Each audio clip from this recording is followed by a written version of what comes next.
Friday, the eyes of the world will be on Sochi, a resort town sandwiched between the Black Sea and the Caucasus Mountains. These two features will be the geographic backdrop of these games, but the geopolitics of the region are moving from background to foreground. There are terror fears centered upon neighboring regions like Chechnya and Dagestan with restive Islamic populations. And then there is the revolution next door. Just 600 miles away is Kiev, the capital of Ukraine, a nation of 45 million being rocked by revolution. Ukraine gained its independence when the Soviet Union collapsed in 1991, but it is still inextricably connected to Mother Russia. To get a better grasp of what's going on there and what it might mean for the Sochi Games, I wanted to talk to a man who knows the region and its players very well indeed. Henry Kissinger was, of course, Secretary of State under Richard Nixon. He is now the chairman of Kissinger Associates, which helps corporations do business in countries around the world. Henry Kissinger, thank you for joining us. Glad to be here. Now, we've talked about this, and you think that what is going on in Ukraine is going to be of particular interest and sensitivity to Russia. Explain why Ukraine is so central to Russia and to Russia's sense of its security.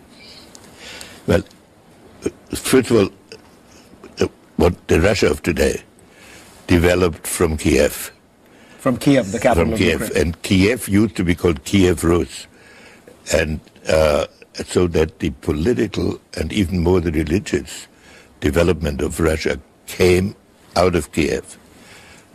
Then they split, but since the beginning of the end of the 17th, the beginning of the 18th century, Ukraine has been part of Russia. And I don't know any Russian, whether they're dissidents or pro-government, who does not consider Ukraine at least an essential part of Russian history. So the Russians cannot be indifferent to the future of Ukraine. Now, I'm strongly in favor of an independent Ukraine and strongly in favor of Ukraine having an organic relationship to Europe. But to understand the Russian attitude, one has to look at history. Now, when you look at what is happening in Ukraine, how would you describe it? Because the way it appears on television is you have forces for freedom, democracy, and a relationship, an organic relationship with the West, battling against a pro-Russian president. Is that what's essentially happening? That is not my impression of my acquaintance with it. It's, in essence, a divided country. The eastern part is Orthodox, Russian-oriented.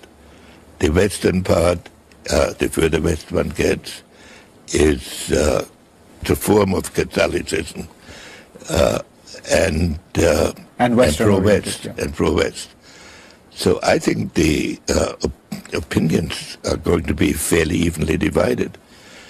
As to the parties fighting each other in Ukraine, my impression is that each of them have democratic elements, each of them have oligarchic elements, and I don't consider the current president inevitably pro-Russian. You know Putin well. You've met him more than any American. Do you think he is watching what is happening in Ukraine and thinking the West and the United States is doing this essentially as a way of surrounding Russia?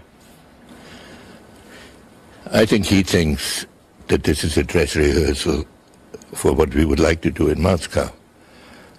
And regime change. A regime change issue. And the fact that it's happening so close to the Sochi Games will make him even more suspicious. But Putin thinks that the dissolution of the Soviet Union was a great historical disaster.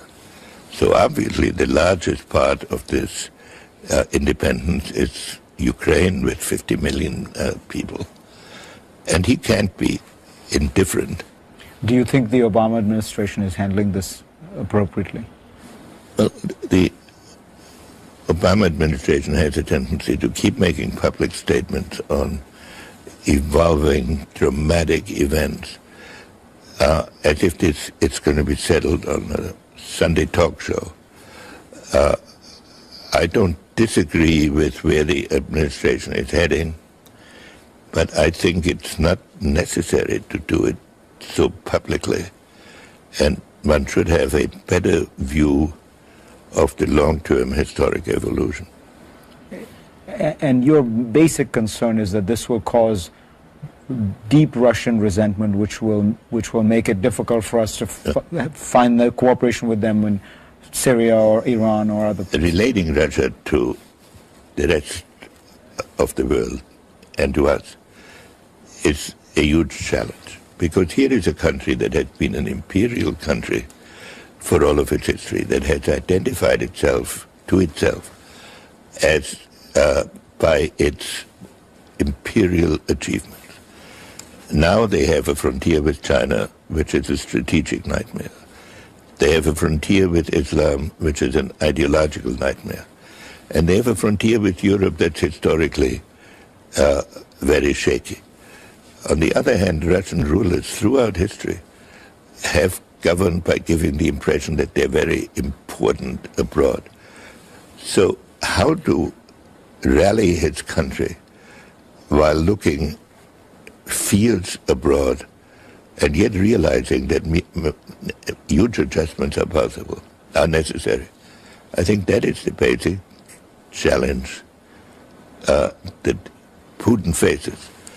And it's not in our interest to drive them into a beleaguered attitude where they feel they have to prove what they can do.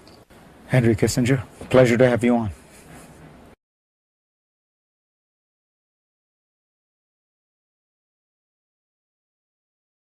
Россия, без вопросов, геополитический враг номер один.